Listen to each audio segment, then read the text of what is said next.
Hello everyone, good morning, good evening, good afternoon, जब भी आप ये वीडियो देख रहे हैं। हम अभी सीरीज चल रही है हमारी इलेक्ट्रिक चार्जेस एंड फील्ड्स की।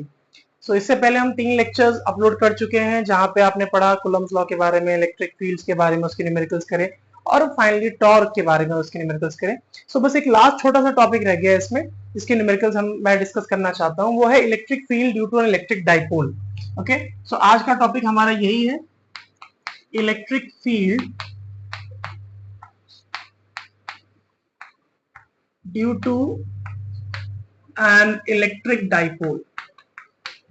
ठीक है, electric field due to an electric dipole. ठीक है, किसी इलेक्ट्रिक डाइपोल की वजह से कितनी इलेक्ट्रिक फील्ड होती है, ये हम डिस्कस करने वाले हैं। तो बेसिकली हम दो पोजीशंस पे इलेक्ट्रिक फील्ड निकालेंगे। सबसे पहले हम पहली पोजीशन जो हमारी होगी वो होगी ऑन इट्स एक्सिस। ठीक है, कि एक्सिस पे कितनी इलेक्ट्रिक फील्ड होती है। तो फॉर एग्जांपल हमारे पास अगर एक चार्ज है, या कहें दो चार्जेस है बेसिकली, एक माइनस क्यू चार्ज है, एक प्लस क्यू चार्ज है, जो कि हमें पता है मिलके क्या बनाते हैं, डाइपोल बनाते हैं। ये हमने पिछले वीडियो में डिस्कस किया है। अगर आप देखना चाहते हैं तो लेक्चर रिकॉर्ड देख सकते हैं, जहां पर आप पिछले वीडियो का लिंक मैं डाल दूंगा, वहां पे डाइपोल क्या होता है वो डिस्कस किया है। तो फॉर एग्जांपल ये आपका डाइपोल है, अब इसकी वजह से इलेक्ट्रिक फील्ड निकालनी है ऑन इट्स एक्सिस। ठीक है, कि एक्सिस पे कितनी इलेक्ट्रिक फील्ड होती है। देखो एक्सिस क्या होता है, जो सेम लाइन ऑफ एक्शन पे अगर आप कभी इलेक्ट्रिक फील्ड निकाल रहे हो, मान लो फॉर एग्जांपल इस पॉइंट पर, इसको मैं बोल देता हूं पॉइंट पी, इस पी पॉइंट पर अगर हमें इलेक्ट्रिक फील्ड निकालनी है तो वो कितनी होगी ये हम डिस्कस कर रहे हैं। देखो अभी पॉजिटिव चार्ज है, आपने पहले डिस्कस किया है कि पॉजिटिव चार्ज के लिए इलेक्ट्रिक फील्ड का डायरेक्शन क्या होता है, अवे होता है। ठीक है, पिछले वीडियोस में हमने डिस्कस किया है। तो लेट अस से अगर मैं इसको फर्स्ट चार्ज बोल रहा हूं और मैं इसको सेकंड चार्ज बोल रहा हूं, तो सेकंड चार्ज की वजह से जो इलेक्ट्रिक फील्ड है वो लेट अस से E2 है। ओके, और फर्स्ट चार्ज की वजह से जो इलेक्ट्रिक फील्ड है, क्योंकि वो नेगेटिव चार्ज है तो उसके लिए टुवर्ड्स इलेक्ट्रिक फील्ड होगी, तो उसके लिए इलेक्ट्रिक फील्ड का डायरेक्शन क्या है, ये है, दैट इज E1। ओके, तो यहां से अगर हम इसको इलेक्ट्रिक फील्ड कैलकुलेट करेंगे तो हमें नेट इलेक्ट्रिक फील्ड निकालनी पड़ेगी। तो आपको दिख रहा है कि दो अलग अलग डायरेक्शन इलेक्ट्रिक फील्ड की, तो अगर आप नेट इलेक्ट्रिक फील्ड निकालोगे तो वो कैसे आएगी, E2 माइनस E1 करके। क्यों किया E2 माइनस E1, क्योंकि E2 का मैग्नीट्यूड ज्यादा है और E1 का कम है। क्यों, क्योंकि E2 जो इलेक्ट्रिक फील्ड है वो इस वाले चार्ज की वजह से है और ये वाला चार्ज इस वाले पॉइंट के ज्यादा क्लोज है ना, इस वाले पॉइंट। और फर्स्ट वाला जो चार्ज है वो इस पॉइंट से ज्यादा दूर है, इसलिए उसकी इलेक्ट्रिक फील्ड कंपैरेटिवली वीक है, इसीलिए उसकी इलेक्ट्रिक फील्ड जो है E1 कम है, इसलिए हमने E2 में से E1 माइनस किया। जब आप इसको सिंप्लीफाई करोगे तो जो आपका इलेक्ट्रिक फील्ड आएगा ऑन दी एक्सिस, इसका वैसे तो पूरा डेरिवेशन है, तो अगर आप चाहते हैं कि मैं इसका डेरिवेशन करूं तो आप कमेंट कर सकते हैं, मैं इसका पूरा डेरिवेशन भी एक वीडियो अपलोड कर दूंगा। फिलहाल हम क्योंकि न्यूमेरिकल्स पे फोकस कर रहे हैं तो अब ये न्यूमेरिकल वाला मैं यहाँ पे फॉर्मूला डिस्कस कर रहा हूँ। तो फॉर्मूला आपका हो जाएगा K times 2p upon x cube. ठीक है, जहां पर K मतलब क्या हुआ, वही कांस्टेंट जो हम पहले भी डिस्कस कर चुके हैं, जिसकी वैल्यू 9 × 10⁹ होती है, जिसको हम परमिटिविटी कांस्टेंट बोलते हैं। P मतलब डाइपोल, ये डाइपोल जो हमने बना वो हम कैलकुलेट कर सकते हैं by the formula Q × 2L, वो हमने पिछली वीडियो में डिस्कस किया है। और X मतलब उस पॉइंट का डिस्टेंस डाइपोल के सेंटर ऑफ मास से, यानी कि कहीं ना कहीं ये डिस्टेंस X है। ठीक है, डाइपोल के सेंटर ऑफ मास से डिस्टेंस, ये है ना डाइपोल का सेंटर ऑफ मास, तो यहां से डिस्टेंस x है। तो चाहो तो k की वैल्यू भी रख सकते हो, तो चाहो तो आपका फॉर्मूला ये भी हो सकता है, E on the axis is equal to 1/4 pi epsilon naught into p 2p by x cube. ठीक है, ये भी हमारे पास एक इलेक्ट्रिक फील्ड का फॉर्मूला हो सकता है। ठीक है, नाउ ये तो हुआ electric field on the dipole. ठीक है, अब इसकी वैल्यू बहुत सिंप्लीफाई आप कर सकते हो, निकाल सकते हो। अच्छा, electric field on the axis को हम एक और नाम से जानते हैं, इसको हम बोलते हैं एंड ऑन पोजीशन। ठीक है, इसको हम जानते हैं एक नाम से जिसे कहते हैं एंड ऑन पोजीशन। ठीक है, तो चाहे आप ऑन दी एक्सिस लिखें चाहे एंड ऑन पोजीशन लिखें, एक ही बात है। अच्छा, दूसरा क्या है, जो दूसरा हमारे पास टॉपिक है उसमें हम कह सकते हैं कि ऑन इक्वेटोरियल लाइन। ठीक है, on equatorial line, equatorial line पर कितनी इलेक्ट्रिक फील्ड होती है ड्यू टू इलेक्ट्रिक डाइपोल। ठीक है, तो देखो इक्वेटोरियल लाइन पे कैसे होगी, फॉर एग्जांपल ये हमारे पास डाइपोल है, ये नेगेटिव चार्ज है, ये पॉजिटिव चार्ज है। अगेन सेंटर ऑफ मास से ये डिस्टेंस L है, सेंटर ऑफ मास से ये भी डिस्टेंस L है। लेट अस से ये फर्स्ट चार्ज है, लेट अस से ये सेकंड चार्ज है। तो ऑब्वियस सी बात है, हम इसके इक्वेटोरियल लाइन मतलब इस वाले पॉइंट पर यहां पर इलेक्ट्रिक फील्ड निकालने की कोशिश कर रहे हैं। लेट अस से ये पॉइंट P है। ओके, तो अगर हम यहाँ पे इलेक्ट्रिक फील्ड निकालने की कोशिश करेंगे तो देखो ये पॉजिटिव चार्ज है, और पॉजिटिव चार्ज के लिए इलेक्ट्रिक फील्ड का डायरेक्शन क्या होता है, अगर मैं यहां से देखूं तो अवे। ये है इलेक्ट्रिक फील्ड का डायरेक्शन E2। ठीक है, सिमिलरली नेगेटिव चार्ज के इलेक्ट्रिक फील्ड का डायरेक्शन क्या होता है, टुवर्ड्स। तो ये मैंने उसके इलेक्ट्रिक फील्ड बना दिया टुवर्ड्स E1। ठीक है, अब आप देख पा रहे हो कि एक ही पॉइंट पर इलेक्ट्रिक फील्ड के दो डायरेक्शंस हैं। अब एक ही पॉइंट पे इलेक्ट्रिक फील्ड के दो डायरेक्शंस है, तो आपको नेट इलेक्ट्रिक फील्ड निकालनी पड़ेगी, और वो नेट इलेक्ट्रिक फील्ड का क्या होगा, दोनों का वेक्टर सम होगा। मतलब यहां पर अगर आप इलेक्ट्रिक फील्ड कैलकुलेट करने की कोशिश करेंगे ई नेट, तो वो कितना होगा, E net will be equal to E1 plus E2, दोनों का वेक्टर सम होगा। ओके, तो अगर दोनों का वेक्टर सम होगा तो फॉर्मूला अल्टीमेटली क्या बन जाएगा हमारे पास, जो फॉर्मूला बनेगा वो बनेगा E on the equatorial line will be equal to k times of p upon x cube। ठीक है, अब यहां पर k वही कांस्टेंट है, p वही डायपोल है, और x का कौन सा डिस्टेंस है, x है distance of the point p from the, क्या है आप देखो यहां से यहां तक डिस्टेंस, सेंटर ऑफ मास से जो डिस्टेंस है ये है डिस्टेंस x। ओके, चाहो तो आप यहाँ k की वैल्यू रख सकते हो, तो हम चाहे तो फॉर्मूले को ये भी लिख सकते हैं कि E on the equatorial line is equal to 1 upon 4 pi epsilon naught p upon x cube। ठीक है, ये एक ही बात है दोनों।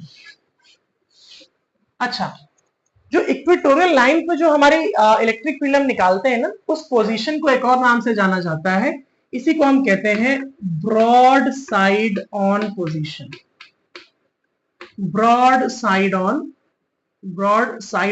पोजीशन। तो चाहे कुछ भी बोला जाए आपको, तो आपको क्लियर हो जाना चाहिए कि चाहे इक्वेटोरियल लाइन बोले, चाहे ब्रॉड साइड ऑन पोजीशन बोले, चाहे एंड ऑन पोजीशन बोले या ऑन द एक्सिस बोले, एक ही बात है। अच्छा, अगर आप ध्यान से देखो तो इस फॉर्मूले और इस फॉर्मूले में कुछ सिमिलैरिटी है कि दोनों सब कुछ सेम है, बस यहाँ पे एक एक्स्ट्रा 2 है ना। अगर यहाँ पे एक्स्ट्रा 2 है तो आप देख पा रहे हो कि जो एक्सिस पे इलेक्ट्रिक फील्ड है वो इक्वेटोरियल लाइन के कंपैरिजन में 2 टाइम्स है। यानी कि आप ऐसा भी कह सकते हो कि electric field on the axis जो होती है वो कितनी होती है, that is 2 times the electric field on the equatorial line. ठीक है, इक्वेटोरियल लाइन पे जो भी इलेक्ट्रिक फील्ड होती है, अगर आप उसी फॉर्मूले में देखो 2 और ऐड कर दो तो वो एक्सिस पे इलेक्ट्रिक फील्ड आ जाएगी। तो ये रिलेशन भी हमारे कई बार फॉर्मूले में डायरेक्टली काम आ जाता है कि electric field on the axis is 2 times the electric field on the equatorial line. Okay, so आप इसको नोट करो, तब तक फिर हम इसके एक न्यूमेरिकल डिस्कस करते हैं।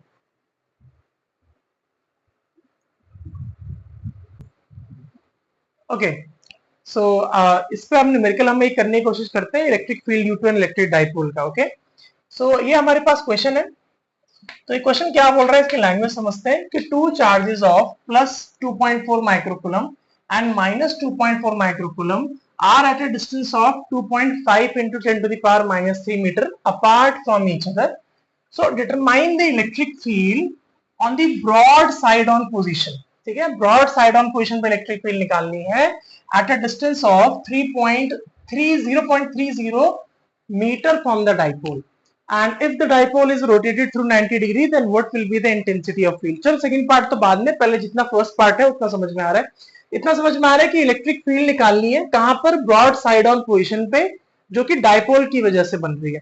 मतलब ऑब्वियस सी बात है, ब्रॉड साइड ऑन पोजीशन कौन सी हुई, अगर फॉर एग्जांपल हम ऐसे एग्जांपल से समझे तो ये -q प्लस q, मतलब ब्रॉड साइड ऑन पोजीशन ये वाली है ना, जो कि एक्स डिस्टेंस दूर होती है, यही तो है ब्रॉड साइड ऑन पोजीशन। तो चलो हम सॉल्व करना शुरू करते हैं। तो फॉर्मूला कौन सा लगाएंगे, तो हमें पता है कि ब्रॉड साइड ऑन पोजीशन के लिए जो इलेक्ट्रिक फील्ड का फॉर्मूला है वो है E is equal to kp by X cube, है ना। ब्रॉड साइड ऑन पोजीशन तो यही होती है, इक्वेटोरियल वाली पोजीशन, तो ये वाला फॉर्मूला हम इसमें लगाएंगे, है ना। E is equal to kp by X cube. अच्छा, सब्स्टिट्यूट करो वैल्यूज। ऑन सब्स्टिट्यूटिंग वैल्यूज, तो अगर हम इसमें वैल्यूज रखें तो हमें क्या मिलेगा, मुझे लग रहा है E is equal to K की वैल्यू हमें पता है होती है 9 इंटू 10⁻9 है ना, इंटू P डाइपोल है। अब यहाँ पे हम एक काम करते हैं, डाइपोल की वैल्यू निकाल लेते हैं। तो डाइपोल का फॉर्मूला हमारे पास होता है Q इंटू 12 है ना। तो यहाँ डाइपोल की वैल्यू अगर निकालेंगे तो मैग्नीट्यूड ऑफ चार्ज हमें दे रखा है, देखो दोनों में से दोनों नहीं लेने होते, एक ही लेना होता है चार्ज।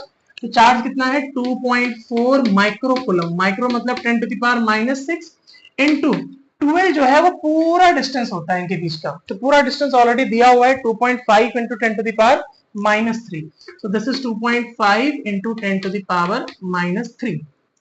ओके, सो बस आपको सिंप्लीफाई करना रह गया।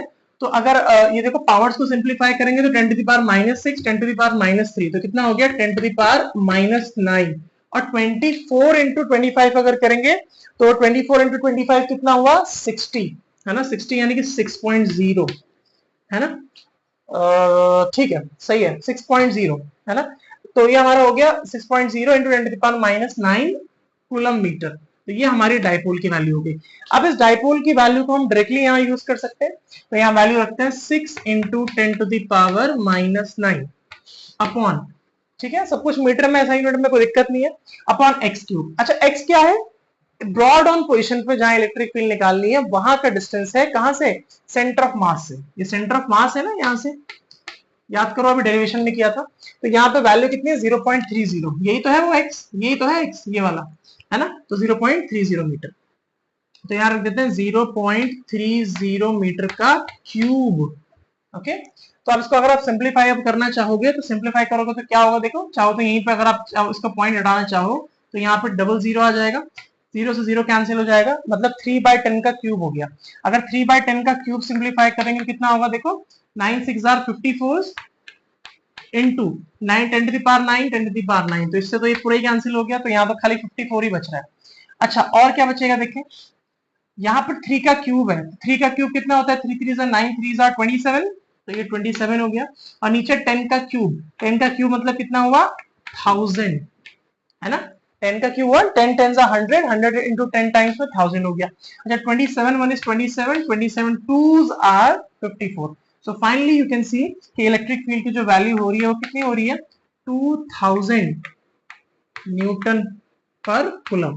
क्या ये लिखो आप आंसर, या फिर आप चाहो तो ये भी लिख सकते हो कि E is equal to 2 into 10⁻³ newton per coulomb, क्योंकि जनरली हम जब ऑर्डर ऑफ मैग्नीट्यूड में आंसर देते हैं तो वैल्यू जो है वो 0 से लेकर 9 के बीच में होनी चाहिए। तो दोनों आंसर ठीक है, कोई प्रॉब्लम नहीं है, दोनों आंसर एकदम फर्स्ट क्लास, चाहे यहां लिखो चाहे ये लिखो। अच्छा उसके बाद अल्टीमेटली हमें दूसरे पार्ट पे आते हैं कि if the dipole is rotated through 90 degree then what will be the intensity of field.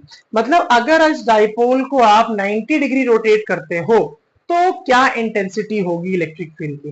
देखो इमेजिन करो कि जब आप इसको 90 डिग्री घुमाओगे तो ये कहां जाएगा, है ना। अगर डाइपोल अभी ऐसे रखा हुआ है तो उसको यहां लेके जाओगे तो ऐसे नहीं लग रहा है ये एक्सियल पोजीशन बन जाएगी। या चलो इसको कन्वर्ट समझते हैं, मान लो पहले डाइपोल ऐसे रखा था, ये था डाइपोल पहले -q और +q, और अभी ये ऐसे रखा था। अब अगर आप इसको 90 डिग्री घुमाओगे, मान लो डाइपोल अगर 90 डिग्री रोटेट करोगे तो उसको ऐसे पकड़ो और 90 डिग्री घुमाओ। जब आप इसको 90 डिग्री घुमाओगे तो मुझे लग रहा है डाइपोल यहां आ जाएगा, ऐसा कुछ है ना। तो आपको अब जो इलेक्ट्रिक फील्ड निकालनी है वो क्या निकालनी है, इसकी एक्सियल पोजीशन पर। अब तो डाइपोल ऐसे आ गया ना ये, तो कहीं ना कहीं अब जो है वो आपकी क्या है, एक्स जो है वो एक्सियल पोजीशन बन गई। तो देखो एक्सियल पोजीशन निकालने के लिए वैसे तो हम फॉर्मूला लगा सकते हैं, हमें पता है कि फॉर एक्सियल पोजीशन या फॉर एक्सिस है ना, क्या हमारे पास फॉर्मूला होता है वो हमें पता है। तो फॉर एक्सियल पोजीशन जो होता है वो होता है E is equal to k times of 2p upon x cube. लेकिन ये फॉर्मूला हम नहीं लगाएंगे, क्यों, क्योंकि हमने अभी अभी तो रिलेशन पढ़ा कि जो electric field on the axial position होती है वो कितनी होती है 2 times the electric field at equatorial line, है ना, electric field at equatorial line, ये हमने अभी रिलेशन पढ़ा। तो अब हमें क्या निकालना है, देखो पहले हमने कहा निकाला था ब्रॉड साइड ऑन पोजीशन पे, मतलब इक्वेटोरियल लाइन पे, यानी कि अब की अगर हमें एक्सिस पे निकालनी है इलेक्ट्रिक फील्ड तो हम क्या करेंगे, इसका डबल कर देंगे। तो ऑन एक्सियल पोजीशन कितना हो गया 2 टाइम्स द इक्वेटोरियल। तो इक्वेटोरियल पे हमने इलेक्ट्रिक फील्ड कितनी निकाली थी 2 इंटू 10⁻³ ठीक है। समझ रहे हो 90 डिग्री वाला कंसेप्ट, जब हमने पहले इक्वेटोरियल पे थे, मतलब इमेजिन कर लो कि ऐसे में थे तो इक्वेटोरियल पोजीशन पे निकालनी थी इलेक्ट्रिक फील्ड, अब बाद में उसको जब हमने रोटेट किया तो वो क्या हो गई, एक्सियल पोजीशन हो गई। तो अगर इमेजिन करो इधर से टेढ़ा, तो यहाँ पे अगर ये पहले इक्वेटोरियल पोजीशन पे थे, है ना, तो अब उसको अगर रोटेट किया तो कहां पे आ जाएंगे, एक्सियल पोजीशन पे। ठीक है, तो ये कितना हो गया 2 × 10⁻²। अब यहाँ सॉरी 2 × 10⁻³ तो फाइनली कितना हो गया आंसर, 4 × 10⁻³ और इलेक्ट्रिक फील्ड की यूनिट कितनी होती है, न्यूटन पर कूलम। तो ये हमारी इलेक्ट्रिक फील्ड आ गई कौन सी, दूसरी पोजीशन पे, जब उसको हमने 90 डिग्री पे रोटेट किया। ठीक है, एनी डाउट? अगर आप यहाँ ध्यान से देखो, कुछ नहीं, बहुत आसान क्वेश्चन आएगा इसका, जब भी आएगा फॉर्मूला बेस्ड आएगा बस, और कुछ नहीं। वैसे इसमें एक स्पेसिफिक केस भी होता है कि अगर डाइपोल ना तो 90 डिग्री पे हो ना तो एंड ऑन पोजीशन पे हो, अगर बीच में कहीं लटका हो, तो उस केस में हम फॉर्मूला लगा देते हैं E = KP cos θ/x³। लेकिन उससे कुछ नहीं है, अगर cos थीटा भी होगा तो कोई प्रॉब्लम नहीं है, आप उसका कोई भी कॉम्पोनेंट रिजॉल्व कर लो, चाहे हॉरिजॉन्टल चाहे वर्टिकल, और अल्टीमेटली वो आपको आंसर दे ही देगा। ठीक है, सो इसमें इतना ही था, कुछ नहीं है। अब गॉस थ्योरम में तो इतना कोई खास न्यूमेरिकल पार्ट है नहीं, अगर आप चाहते हैं कि गॉस थ्योरम से रिलेटेड हम कोई न्यूमेरिकल्स बनाएं तो आप कमेंट करिएगा, otherwise that is the end of this chapter. इसके बाद फिर हम इलेक्ट्रिक पोटेंशियल के न्यूमेरिकल्स करेंगे। सो पढ़ाई करते रहिए, ऑल द वेरी बेस्ट।